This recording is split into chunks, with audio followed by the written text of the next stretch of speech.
Hi friends, welcome to Parvati Kitchen. Today நம்ம சூப்பரான chilli chapati எப்படி செய்யுதுன்னு பார்க்கலாம் வாங்க. ஃபஸ்ட்டு அடுப்பில் ஒரு கடாய் வச்சு எண்ணெய் ஊற்றிக்கலாம். எண்ணெய் ஊற்றி எண்ணெய் காஞ்சதுக்கப்புறமா கட் பண்ணி வச்சுருக்க வெங்காயத்தையும் சேர்த்துக்கலாம். வெங்காயம் ஒரு 30% குக் ஆனதுக்கப்புறமா நம்ம கட் பண்ணி நான் வந்து மெலிசாக கட் பண்ணி வச்சுருக்கேன் கேரட்டு. இந்த மாதிரி மெலிசாக கட் பண்ணிக்கோங்க. அப்போ தான் உங்களுக்கு பார்க்கவே நல்லா அட்ராக்டிவாக இருக்கும்.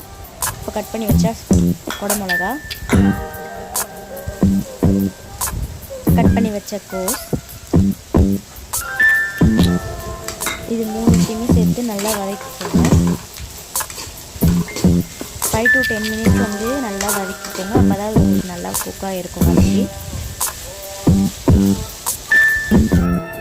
இந்த மாதிரி நல்லா வதங்கினதுக்கப்புறமா தேவையான அளவு உப்பு சேர்த்துக்கலாம்.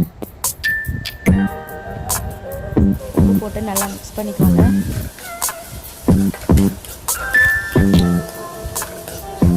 பார்க்கவே நல்லா கலர்ஃபுல்லாக இருக்குது பாருங்கள்.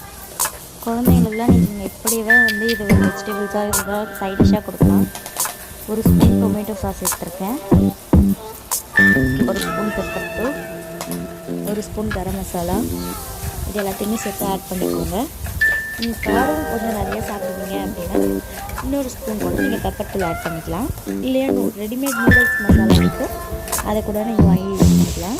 நான் இது டக்குன்னு செஞ்சதுனால நூடுல்ஸ் மசாலா இல்லை, ஸோ அதனால் நான் கரம் மசாலாவும் பெப்பர் தூளும் சேர்த்துக்கிறேன். இப்போ நான் இதில் வந்து 2 முட்டை உடச்சி ஊற்றி நல்லா கிண்டிக்கிறேன். இப்போ கட் பண்ணி வச்ச சப்பாத்தியுமே நம்ம இதில் ஆட் பண்ணிக்கலாம். நான் முட்டை உடச்சி ஊற்றுற வீடியோவை எடுக்க மறந்துட்டேன், ஸோ 2 முட்டை நான் இதில் உடச்சி ஊற்றிருக்கேன்.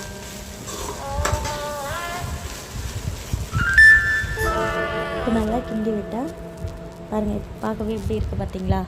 ட்ரை பண்ணி பாருங்கள். சூப்பரான சில்லி சப்பாத்தி ரெடி. லைக் பண்ணுங்கள், ஷேர் பண்ணுங்கள். மோர் வீடியோஸ் பார்க்க நம்ம சேனலை சப்ஸ்கிரைப் பண்ணுங்கள்.